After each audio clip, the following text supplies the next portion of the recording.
conceptos, entre esos lo que es el repaso de los conceptos, ¿verdad? Y Julián, por favor, si algo sucede, me avisa por WhatsApp, tengo tu WhatsApp abierto para poder estar pendiente de cualquier cosita. Esto, bien, vamos a repasar algunos conceptos. Primero que todo, vamos a ver qué es el neumotórax, algunos temas estadísticos. Vamos a ver el abordaje del paciente, las técnicas para poder resolver lo que es el neumotórax, atención, el neumotórax no es atención, el neumotórax cerrado, y obviamente vamos a ver algunos temas controversiales sobre el tema de los protocolos de manejo de trauma, sobre el tema de las imágenes y demás. Sí, Julián, todo bien, ¿no?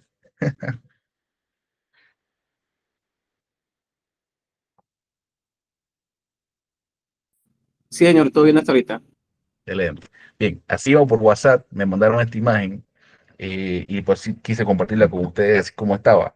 Y miren lo que importante que menciona el Día Mundial del Trauma. El día 17 de octubre se celebra el Día Mundial del Trauma. ¿Y por qué? Porque esto podemos decir que es la pandemia de este siglo. Ha aumentado la cantidad de casos de trauma y definitivamente está llegando el traste con la vida de múltiples personas jóvenes en edad productiva. Y bueno, aquí vemos una estadística de la Oficina de Estadística, que va a dar redundancia, de lo que es el Instituto de Medicina Forense acá en Panamá, donde vemos que la cantidad de muertes por trauma, casi igual que la cantidad de muertes naturales, y en los meses festivos, enero, diciembre, vemos una gran cantidad de fallecidos. Esto obviamente es debido a múltiples causas, ¿no? Accidentes de tránsito, temas de arma de fuego, tema de que la gente va a las playas, ríos y demás a divertirse sin las medidas adecuadas de seguridad. Eh, este artículo se dice que 28% de estas muertes traumáticas es por herida por proyectil, arma de fuego, accidentes de tránsito, ahorcados, porque aquí también hay un tema de salud mental importante que hay que tratar de abordar, el tema de la sumersión, la inmersión, ahogamiento en los ríos, playas y las heridas por arma blanca. Aquí vemos la herida por este tipo de arma de fuego. Esto obviamente podemos también comprender que la mayoría de estas heridas son en nivel torácico. Y bueno, el traumatismo torácico representa una amenaza significativa, como hemos visto en los cuadros anteriores, para la supervivencia del paciente, debido a que al posible daño provoca daños a órganos vitales, ¿verdad?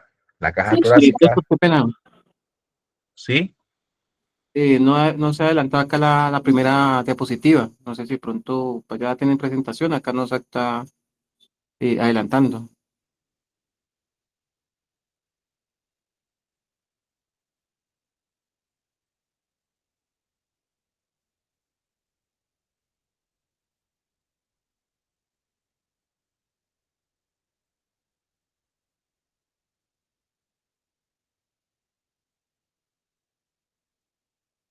¿La ves ahora?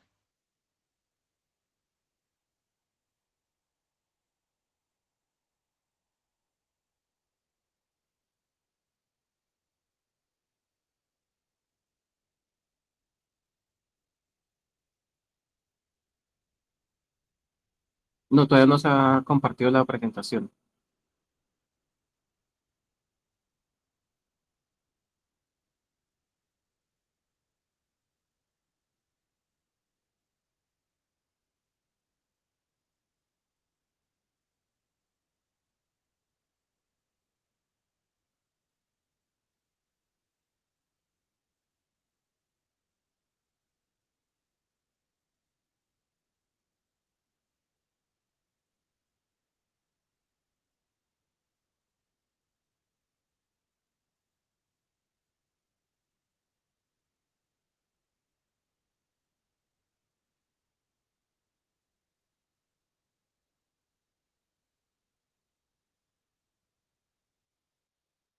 Vemos Ahí, ahí, ahí bueno, está ahí. la presentación de objetivos. Si gusta la puede cambiar a ver si... Sí, señor, ahora sí está cambiando. Vale, bien. Esta es la imagen que les comentaba, pues, que me mandaron por vía WhatsApp y me gustó tocarle y ponérsela así como estaba sobre el Día Mundial del Trauma, ¿verdad? y que, bueno, como ya le estaba diciendo, que el audio sí se estaba copiando, no quiero ser repetitivo, vemos las estadísticas del Instituto de Medicina Forense en Panamá, donde vemos que en temas festivos, enero, diciembre, es la mayor cantidad de incidentes traumáticos, siendo el número uno las causas por heridas de proyectil de arma de fuego. Bien, así está cambiando, ¿verdad? Y me escuchan. Tengo estrés postraumático ahora. Sí, está cambiando. Gracias, Julián. Disculpa la molestia. Eh, el traumatismo torácico representa definitivamente una amenaza significativa a la supervivencia del paciente. Ojo, supervivencia, no sobrevivencia, porque de por sí es un trauma bastante severo. ¿Y esto por qué pasa?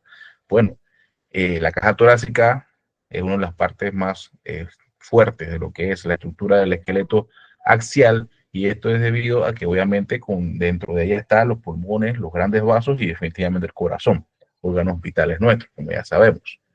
Y bueno, es la segunda forma más común de lesión traumática no intencionada y la tercera en tasa de mortalidad entre pacientes con politraumatismo como tal. Los estudios indican que hasta el 60% de los casos de traumatismo torácico son mortales. Esto enfatiza, demanda, es fundamental entonces que la evaluación y la intervención sean rápidas, precisas y con un manejo de soporte vital avanzado, especialmente desde el inicio, de la parte inicial que es la prehospitalaria.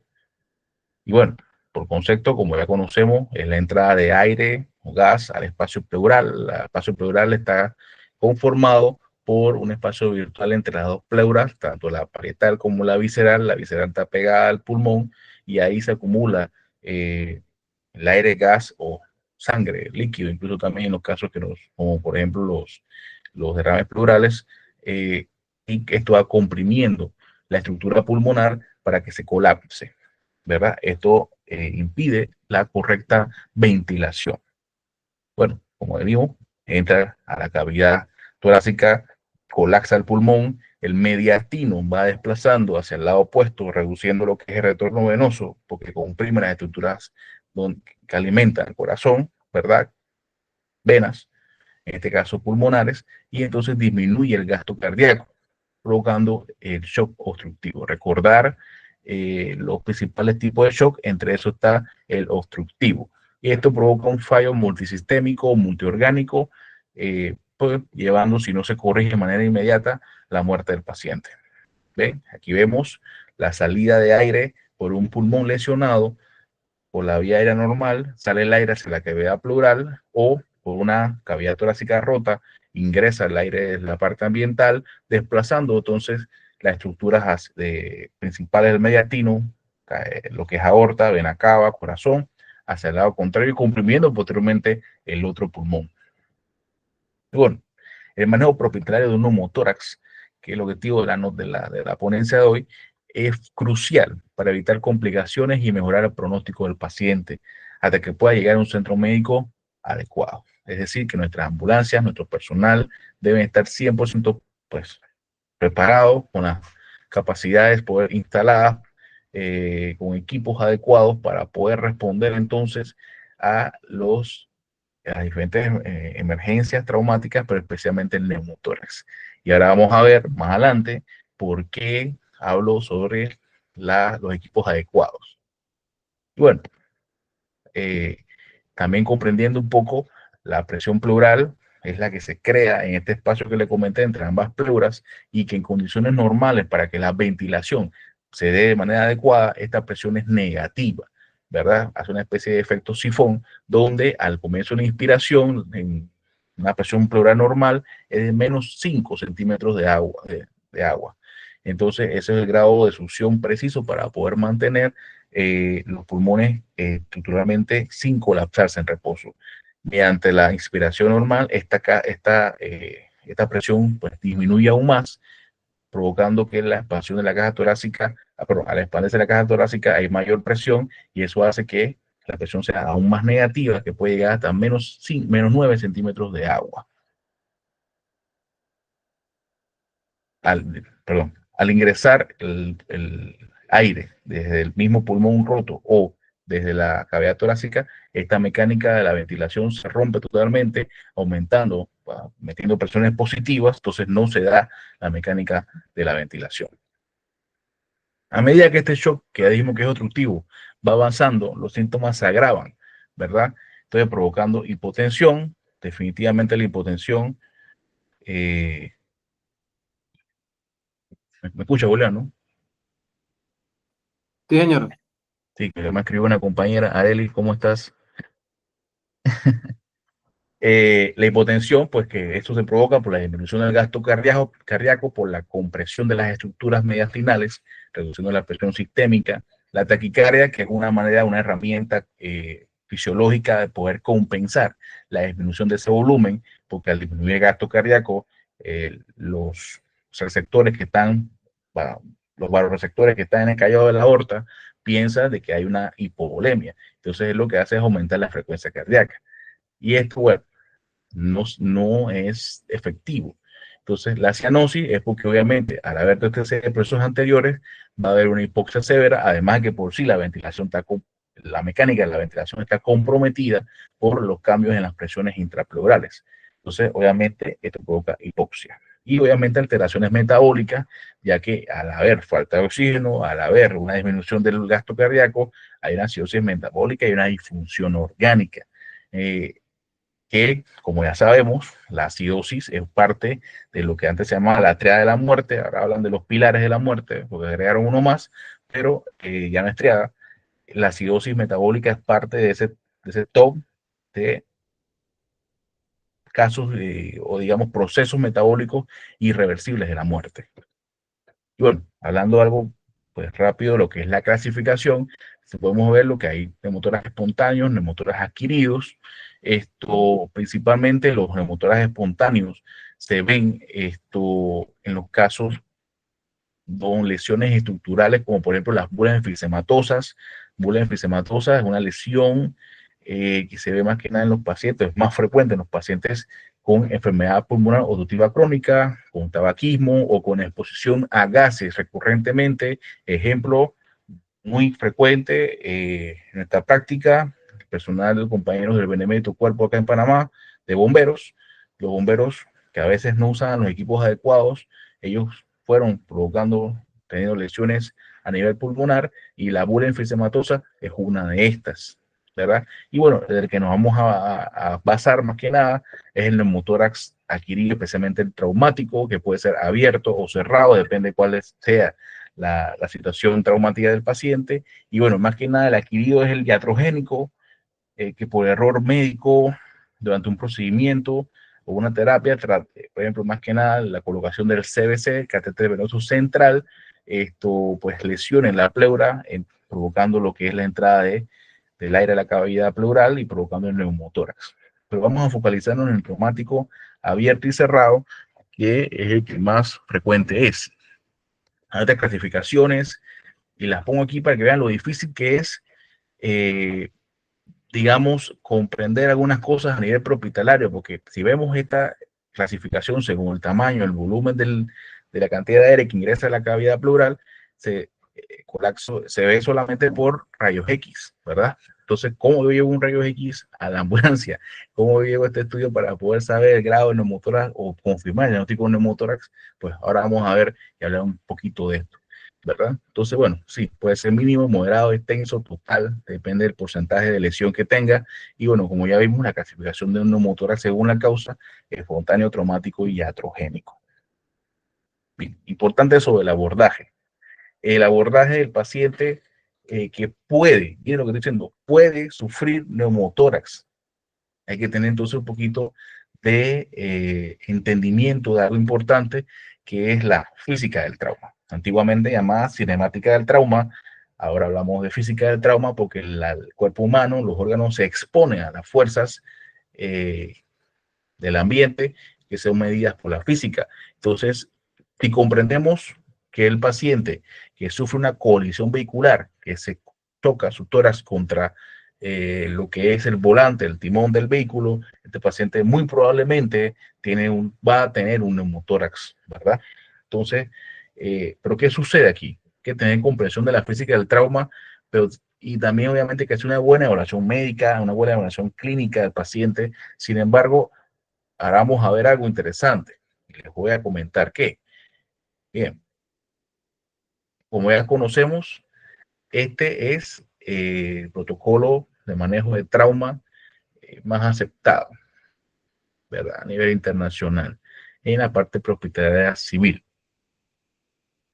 Lo traigo a colación y me gusta hablar siempre de él, pero hay unos temitas aquí a consideración, controversiales, que debemos tomar, ¿verdad? Sí, está todo bien, ¿verdad? Sí, perfecto. Estoy chequeando tu WhatsApp, Julián, para que no me pase lo de antes. Ya quedé con estrés postraumático.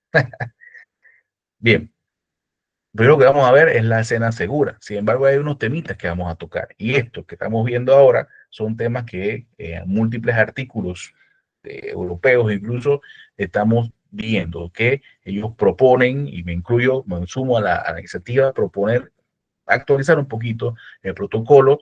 Esto posteriormente, por medio de Julián, puedo mandar los artículos para que lo logren acceder, logran verlos gratuitos. Y bien, la cena segura.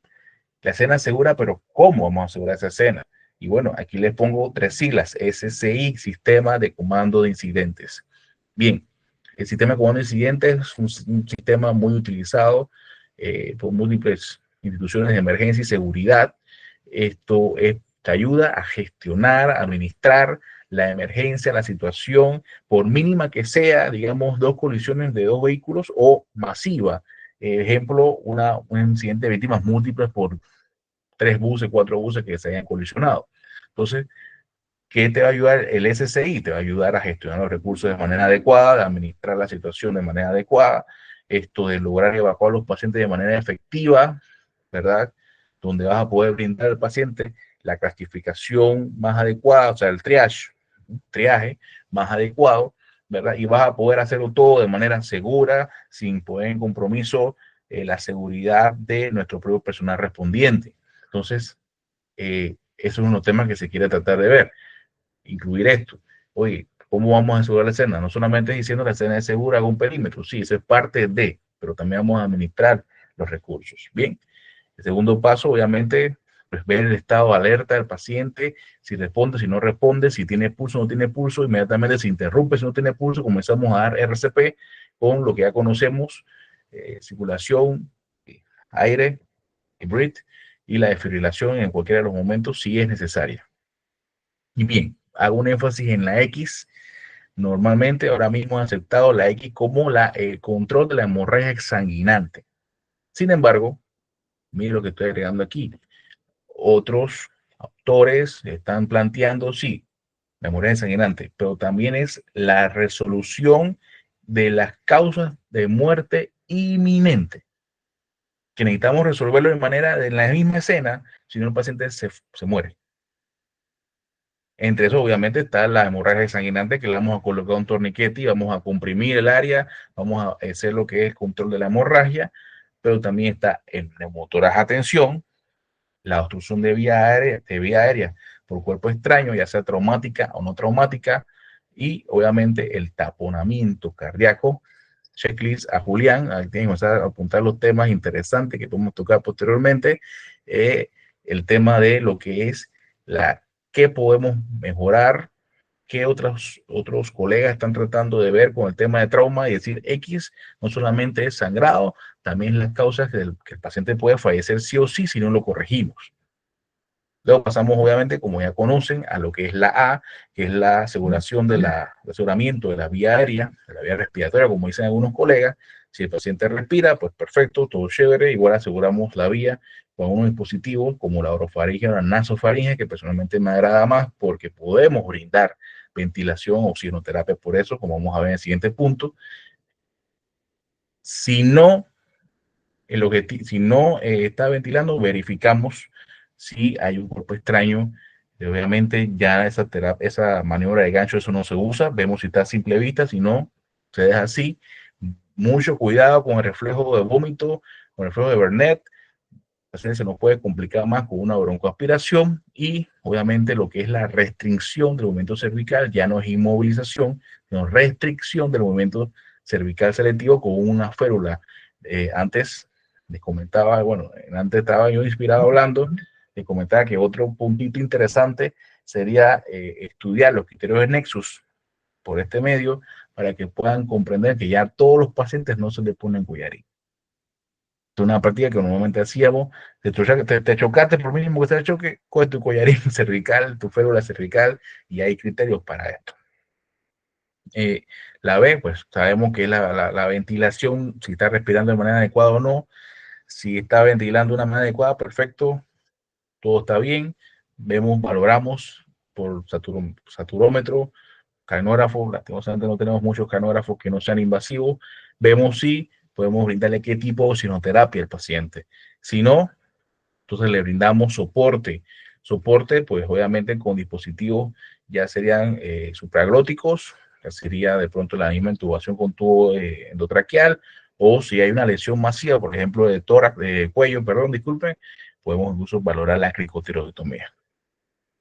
La C, bien, la C también ahí hay unos temas interesantes que es controlar, controlamos, no controlamos la hemorragia, la volemia del paciente está adecuada, sí, no, si no, le colocamos otro torniquete, como dice allí. Me gusta mucho este flyer que lo cogí y me gusta, me encanta por eso, ¿verdad? El tema de la perfusión. Aquí evaluamos la perfusión, ya sea con dispositivos donde valoramos el índice de perfusión o calculamos el índice de shock. Aquí también estamos viendo bastante corrientes de actualizaciones donde se habla que el índice de shock tiene que estar metido aquí para poder entender si el paciente necesita o no necesita transfusión masiva, ¿verdad? Y obviamente eso va a cambiar completamente lo que es el traslado, la evacuación del paciente, porque no lo voy a llevar a un centro médico que no tenga banco de sangre para poder brindarle sangre. Pero como ya sabemos, hay un dicho que me gusta mucho, incluso también repetirlo: sangre se reemplaza con sangre. Pero ¿cómo hacemos? En la ambulancia no podemos poner sangre por ahora, ¿verdad? Bueno, aquí entra cositas más allá que vamos a ver un puntito más abajo, de que también podemos ir viendo. Y obviamente lo que es la vía periférica, endovenosa o intraósea también, donde podemos mantener la volemia del paciente. Inmovilizar si hay fracturas que pueden provocar lesiones vasculares, inmovilizarla, especialmente si son de fémur, ¿no? Miembros inferiores.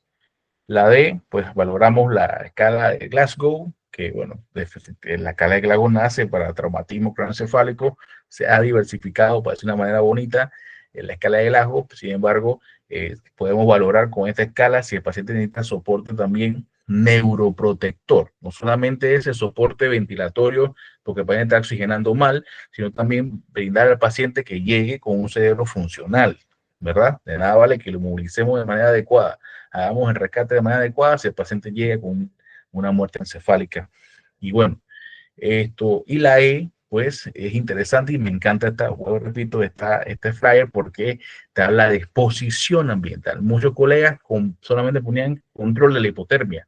La hipotermia, por lo menos en América Central, no es un problema característico. Obviamente, al perder sangre, volúmenes de sangre, va a haber problemas en la termorregulación. Sin embargo, no es el problema que te va a llevar a la complicación del paciente. Por lo menos en Colombia, yo sé que es mucho más fresco que en Panamá. Sin embargo, bueno, en Cartagena, yo fui a Cartagena. Cartagena hace un calor tremendo. Entonces, casi igual que en la acá, si yo estoy a las 12 de mediodía en una colisión de un motorizado con fracturas expuestas, yo no tengo que protegerlo solamente de la hipotermia, debo tener un poquito de cuidado, ¿no? Con el tema de la hipotermia, yo tengo que protegerlo es que este paciente no se me complique por una deshidratación, que pierda más volemia, ¿verdad? Entonces, me gusta decirle siempre, la E no es hipotermia solamente, es el cuidado, la protección del paciente a la exposición del ambiente, ¿sí? Entonces, estamos bien hasta ahí, todo seguimos, ¿no? En sintonía, ¿no? Sí, va bien, va bien. Gracias. Bien, y hablamos de la F. Uy, qué controvertida esta F. ¿Qué significa F? Pues muchos eh, colegas están planteando que la F se agrega al protocolo, o va a ser un abecedario aquí, pero la F es fármaco. Fármaco, ¿por qué? Porque también está para poder mantener volemia el uso de medicamentos de manera inmediata, como el ácido tranexámico, que provocan medicamento fenolítico que provoca entonces la mejoría de la coagulación de las lesiones, mejora el índice de shock, porque va a parar el sangrado poco a poco, y entonces que estaba ampliamente aceptado. Incluso hace mes y medio estuvimos viendo unos temitas sobre la otra vía de administración como la vía inhalada, o sea, por aerosol, la inhaloterapia de ácido tranexámico para pacientes con amidalectomías hemorrágicas, o sea, post-amidalectomía hemorrágica, donde le colocaban por vía inhalatoria lo que es el ácido tranexámico, provocando el coágulo y cesando la hemorragia. Entonces, F se está planteando que podemos utilizar medicamentos de manera inmediata para poder resolver al paciente. Pero ¿por qué salen estas ideas? Bueno, sencillo, señores, salen por esto que estamos viendo ahora. El March Pause es el protocolo de trauma a nivel táctico militar por cuidados prolongados en el terreno, en combate, donde ellos de manera precisa y directa tratan de resolver los problemas inmediatos que pueden llevar a la muerte del paciente. Esto lo hemos visto de pronto en otras ponencias anteriores, pero quiero enfocarme en que la idea de la F viene de aquí. ¿Por qué? Porque la parte de PAUS, que es la segunda parte del protocolo, habla de pain control y antibiotics, o sea, control de la analgesia, del dolor y antibióticos tempranos, porque sabemos que el paciente está bien, le corregimos todo de manera inmediata, pero también tenemos que ir pensando en el futuro del paciente, ¿no? O sea, de pronto cometemos un poquito, no vamos a llamarle el error, pero dejamos de pensar en el futuro del paciente y digo, mi trabajo es llevarlo hasta el hospital, pero no veo más allá. ¿Qué va a suceder después? Entonces, en ambientes hostiles como estos, que no saben los tiempos de evacuación y demás, ellos, ya sabemos también en múltiples artículos, especialmente de ortopedia, que lesiones como fracturas expuestas, la antibioterapia temprana disminuye los riesgos de sepsis y de infección, aumentando sustancialmente la supervivencia del paciente, o sea, disminuye la tasa de mortalidad, obviamente. Entonces, aquí viene la idea de lo que es la F en el protocolo de trauma de X, ABCD. Esto también te hablan de los gran quemados y la temprana colocación de otra F, pero en inglés, food, alimentación, desde la propitalera, poder brindarle suplementos nutricionales adecuados para que el paciente que está perdiendo calorías en cantidades no siga perdiendo tantas calorías y llegue, especialmente en traslados prolongados, lleguen con probabilidades de supervivencia. Bueno, ya hablamos de algunas cuantas controversias. Tú tocas Chesley, Julián, porque es un tema interesante que podemos seguir tocando con artículos y demás de algunas modificaciones de manejo del trauma. Y bueno, queridos, estimados, pues, con menos que estamos conectados aquí en este seminario, les presento lo que es un neumotórax a nivel de imagenología. En la parte de la izquierda de sus pantallas vemos el botón pulmonar totalmente colapsado en el hemitórax derecho del paciente, ¿verdad? Donde esto es provocado por un neumotórax, y en la parte de la derecha vemos una tomografía axial computarizada, donde vemos también la lesión del neumotórax de menor, de pronto, envergadura que el otro de los rayos X. Son dos pacientes distintos, sin embargo está presente y puede también llevar al traste de la vida del paciente. Y de pronto nos preguntamos, ¿cómo yo llevo un rayo X o una tomografía a la ambulancia? Me van a decir, sí, en Estados Unidos hay ambulancia especializada con tomógrafo. Ok, puede ser, pero no es la norma en nuestro país latinoamericano. ¿Qué podemos hacer? Bueno, es que hay que tener en cuenta una cosa, es la siguiente. Los síntomas del neumotórax, que son lo que ya muchos de nosotros conocemos, la cianosis, la opresión torácica, el desvanecimiento, la frecuencia cardíaca acelerada, todo esto, la diversión de la tráquea, la ingurgitación yugular, etcétera. Señores y señoras, esto, si nos damos cuenta que el neumotórax, que el paciente está sufriendo un neumotórax por estos síntomas, ya está muerto, ya se murió. Si nos damos cuenta de eso, el paciente se nos va a morir. porque estos son síntomas demasiado tardíos. La mejor manera de poder brindarle un diagnóstico al paciente temprano y rápido es la ultrasonografía. ¿Podemos llevarla a la ambulancia? Por supuesto que sí. Es un proyecto que tenemos que hacer, definitivamente. Eso lleva una curva de aprendizaje, es muy importante. Eh, es operador dependiente, todo lo que quieran poner, los peros que quieran poner, pero esto es fundamental. Personal de emergencias, ya sea médico o paramédico, Panamá se llama licenciado de urgencias médicas, esto que no maneje la ultrasonografía, estamos mal, ¿verdad? Y aquí vemos, es tan sencillo, protocolos como el eFAST, el Extended FAST y el protocolo Roche de rápida acción pueden determinar mediante el modo M, podemos determinar si el paciente tiene un neumotórax o no. Mire qué sencillo. Eso, más la sintomatología, más la física del trauma, tenemos un éxito asegurado. Vemos en la parte de la izquierda lo que le llaman el signo de la costa o de la playa, lo aprendí como playa, esto donde vemos una especie de semejanza entre la arena y el agua, ¿verdad? Es un signo de neumotórax y de la derecha es el signo de la trastosfera. Más frecuente, más común, más fácil. Los protocolos incluyen el signo de la playa, el signo de la costa, es muy sencillo. Y eso se comprobó en el 2010, cuando se publicó un artículo de 606 pacientes, donde se trata de buscar la sensibilidad y especificidad de los diferentes estudios de imagen para ver cuál era más rápido, ¿no?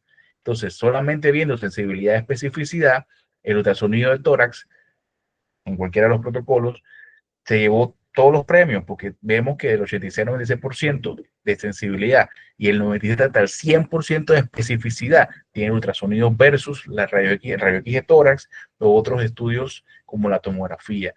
Además, ni hablar del tiempo de respuesta, donde en un promedio de 2.3 minutos versus los 19 minutos de la radiografía, sabemos si el paciente tiene un neumotórax. O sea, es efectivísimo, ¿no? Disminuye los tiempos de respuesta, disminuye también, obviamente, los costos. Vamos a hablar también del tema administrativo. Sorry, yo sé que no nos gusta mucho hablar de la plata, pero también es más barato.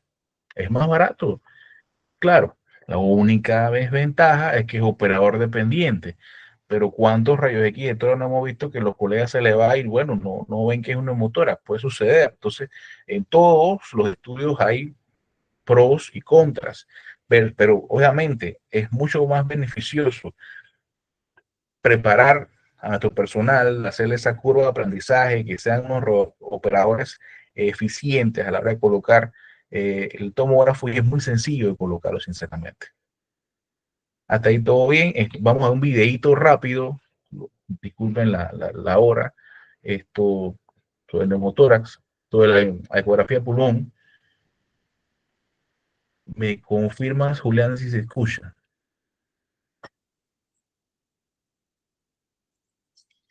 Sí, se alcanza a ver el video, doctor. Gracias.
Bien, aquí este es un video rápido de las diferentes ventanas ultrasonográficas de tórax y también logra ver la parte de lo que es subhepática, la fosa de Morrison, si se acumula o no se acumula líquido subhepático, ¿no?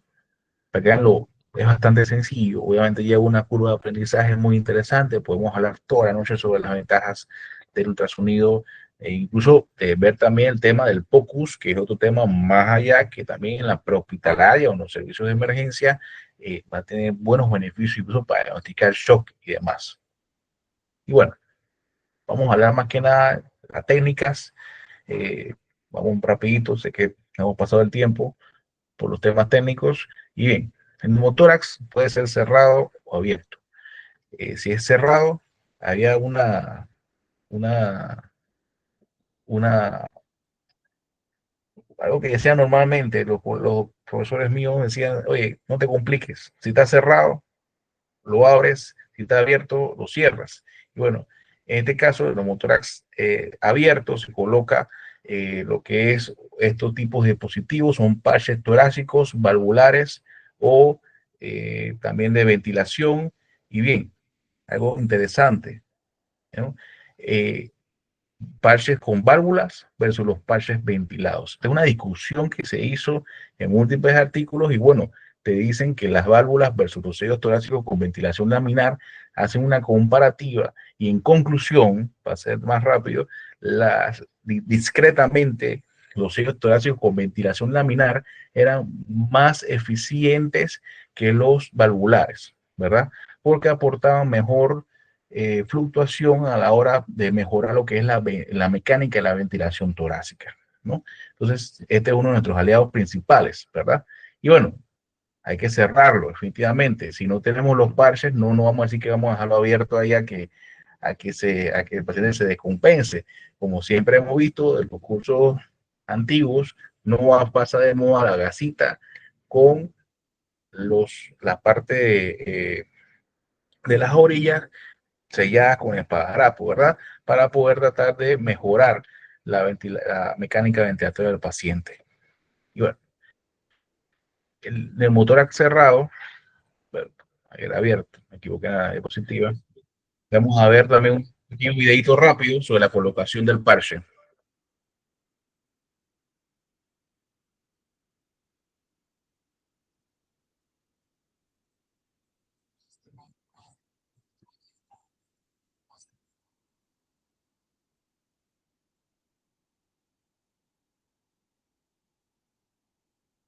Ahí limpiamos lo más posible para poder que pegue bien.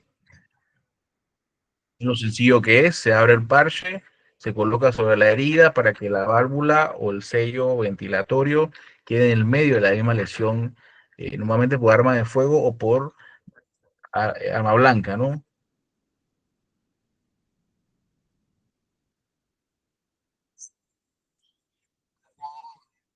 Importante ver, obviamente, si fue una herida de entrada o una herida de salida, y también colocamos la ventosa del parche.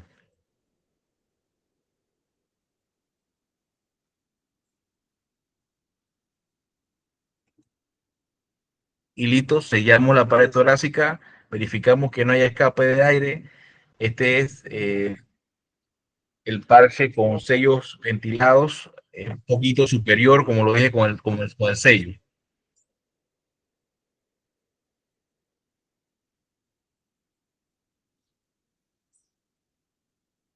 Si hay nuevamente salida de aire porque se dañó, se retira, se limpia y se vuelve a colocar.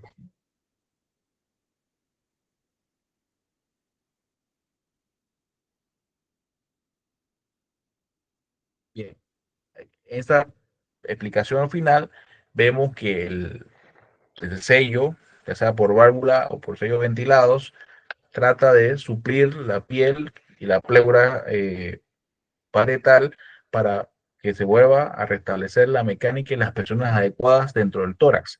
Sin embargo, ¿cuál es la complicación y lo que tenemos que mantener la monitorización de que por haberlo cerrado, no se, por se provoca un neumotórax cerrado y haga un neumotórax a tensión, ¿verdad? Y bien, el neumotórax a tensión definitivamente se hace con el procedimiento llamado descompresión con aguja. Aquí hay un poquitito de controversia, hay varias actualizaciones. Antes todas las descompresiones se hacían a nivel del segundo espacio intercostal, ya sea izquierdo o derecho. Luego vienen otros artículos que recomiendan que el izquierdo se haga en el segundo espacio versus el derecho, que se haga lo que es en el quinto o sexto espacio intercostal. Importante porque era la explicación o porque era el cambio, porque tenemos menor grosor de capa de piel y capa muscular para poder llegar bien y poder evacuar bien lo que es el neumotórax. Versus en la parte superior del segundo espacio intercostal tenemos la musculatura mucho más gruesa porque están los pectorales mayores.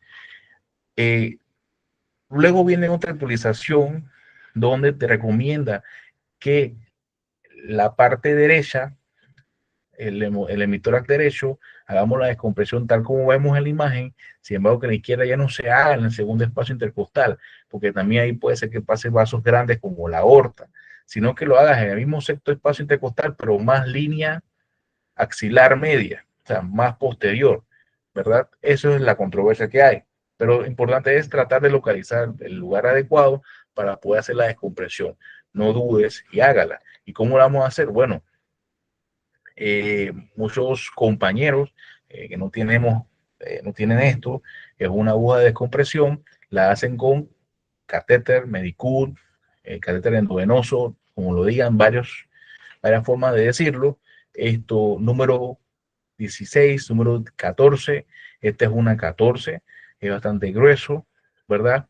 Ya sea este dispositivo que es el adecuado o el dispositivo normal de Medicud, los dos funcionan igual, ¿verdad?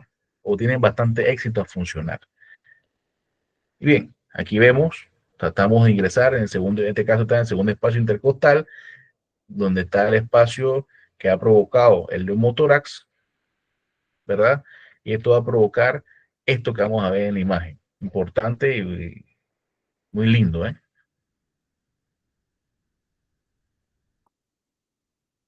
Vemos el catéter ingresando, ingresa a la cavidad pleural endotel del motórax, hay mucho aire, ahí vemos el pulmón tratando de expandirse sin éxito. Sacamos la parte del bisel, de la parte que, pues, que lesiona realmente y se queda dentro del catéter solamente. Y va evacuando exitosamente. Vemos que el pulmón va tratando de recuperar su propio tamaño, ¿verdad? Hasta que sea con éxito. Esto lo vamos a ver en minutos. Y bueno, ya el tubo pleural es un procedimiento que se debe hacer en un cuarto de urgencias. Hay artículos que te hablan sobre la indicación prehospitalaria, es un tema también a discutir. Se puede también hacer, tiene mucho éxito. Esto, lo único que, bueno, obviamente ya entra es un procedimiento mucho más invasivo. Vamos a verlo, ¿verdad?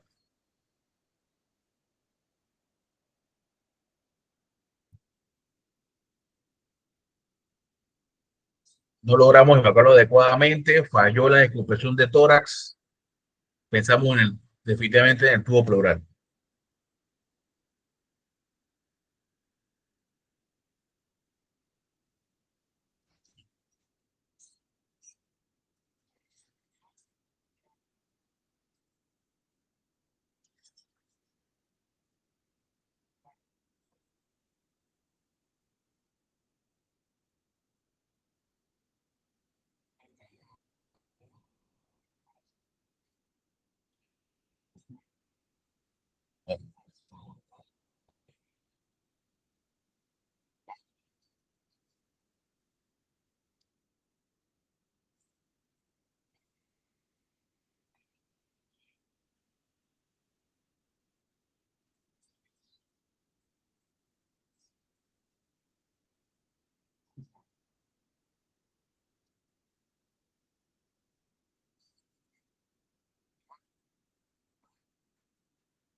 Bien.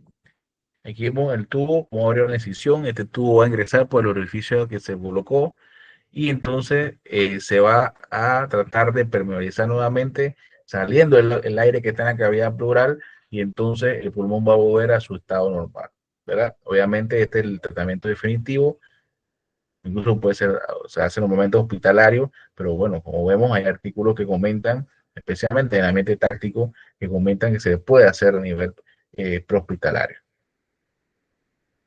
Bien, una vez colocamos el tubo, como vemos, se respalda nuevamente el pulmón y entonces ahí hasta que vamos ya a nivel de la evolución hospitalaria, nuevamente ahí vemos si hay que tratar de hacer una cirugía para reparar el pulmón o diferentes tipos de procedimientos para poder provocar, para poder reparar lo que es la lesión. Pero a nivel de lo que nos competiría a nivel de cuarto urgencias o a nivel hospitalario, esta es la colocación del tubo pleural. Bien, primero que todo, siempre mantener la calma y seguridad del área, no dudes, actúa con conocimientos, descomprime, ¿verdad?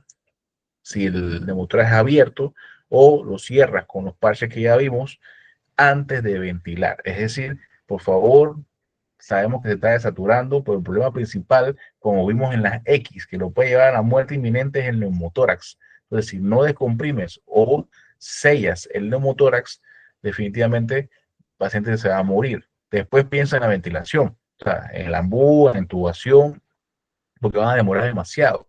Además, si le das más volumen de oxígeno, de flujo de oxígeno, el neumotórax va a crecer aún más, ¿verdad?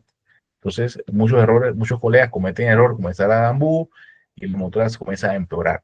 AMBU me refiero a la válvula bolsa mascarilla, ¿verdad? Disculpe, hay que traducir a veces.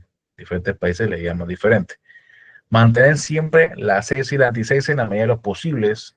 Obviamente, como vieron, ellos colocaron yodo en la parte del tórax, en la piel del tórax, para poder hacer antisepsis y asepsia. Siempre mantenerla es importante. Ojo con la descompresión. El hemitórax izquierdo, pues, como le expliqué, son perlitas, ¿no? Le expliqué mucho cuidado con las estructuras del callado de la aorta o del mismo corazón en sí, podemos lesionarlo. Cuidado, ojo con la dextrocardia, que es el corazón a la derecha, cómo saberlo desde dónde emergencia, pues eso es interesante, para poder saberlo más rápido, el ultrasonido, como ya vimos, ¿verdad? Otra razón más, menos errores. No te dejes llevar por los signos tardíos, ese es el error principal de muchos. Van a actuar o van a descomprimir cuando ya hay desviación de la tráquea, ya es un signo muy tardío y voy a definitivamente prepárate inmediatamente para evacuar al paciente al centro médico con capacidad de respuesta más cercano a ti. Y bueno, eh, hemos finalizado lo que queramos hablar en motoras un poco tortuoso, lo que es la ponencia de hoy. Sin embargo, bueno, siempre me llevo con este tipo de ponencias, podamos compartir la medida de lo posible los conocimientos y cosas nuevas que se están dando, se están cocinando.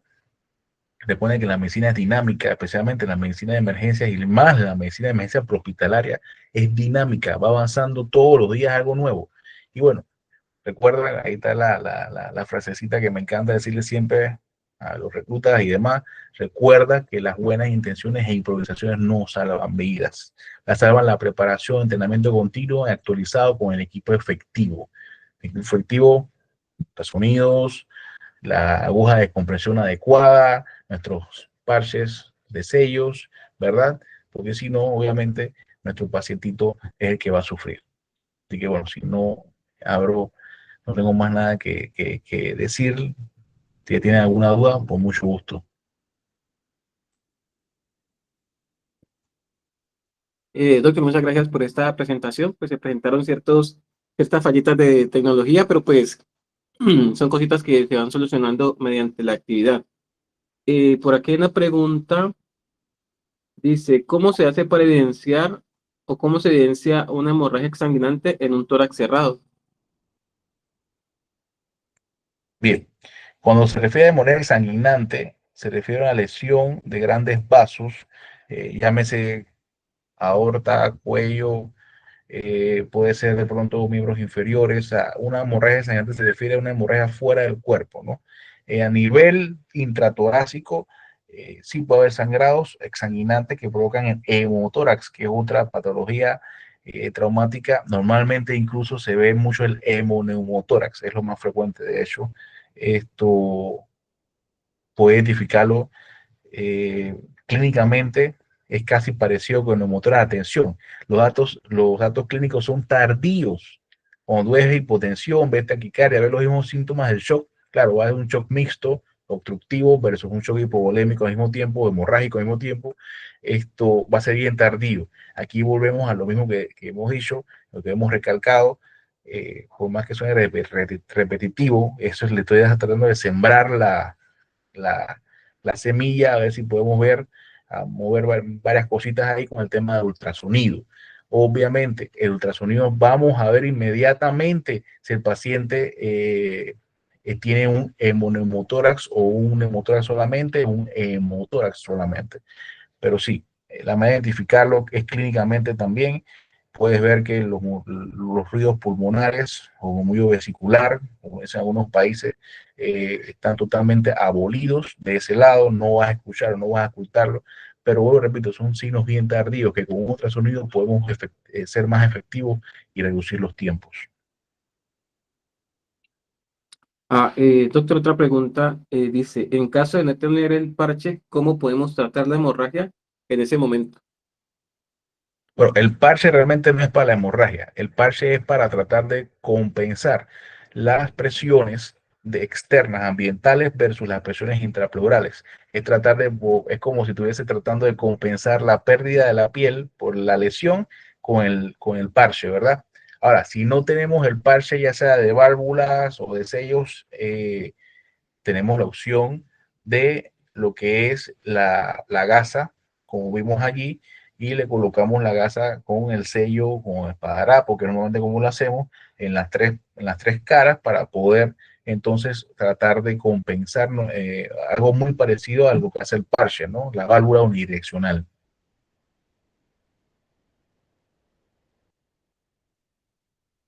Bueno, no veo por acá más preguntas.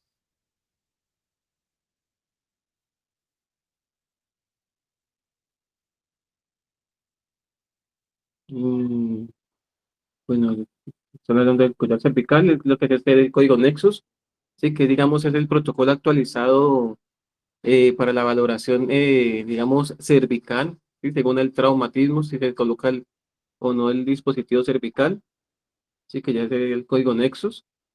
Eh, Una charlita buena para después de darla. sí, claro que sí. Del collarín, bueno, ese es el código Nexus, esa actividad se programará después para, digamos, ampliar más la información. Yo creo que pronto no hay más preguntas.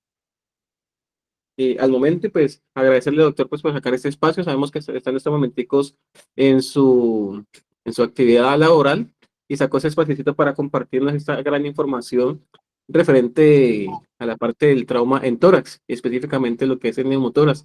Sabemos que en el trauma de tórax hay muchas más patologías asociadas, ¿sí? Entonces, esto es un campo, digamos, muy amplio para la parte de atención en urgencias. Así mismo, hay muchas patologías del trauma torácico. eh, que por sí, como vimos estadísticamente, pueden llevar a la muerte de los pacientes y que no logramos ver una hemorragia sanguinante por una amputación, por lo menos la estamos viendo, ¿verdad? El problema de los traumas torácicos es que no logramos ver la patología hasta que es muy tarde, ¿no? Entonces, sí, como les mencioné en la parte de las causas de muerte inminente, el taponamiento cardíaco es otra charla interesantísima que también podemos resolver a nivel prehospitalario. Esto, lo que es el hemotórax o el ya de por sí el hemoneumotórax, son definitivamente las causas de trauma torácico que son causas de muerte inminente. Y si no lo corregimos de manera inmediata con soporte vital avanzado y con personal calificado, el paciente va a fallecer.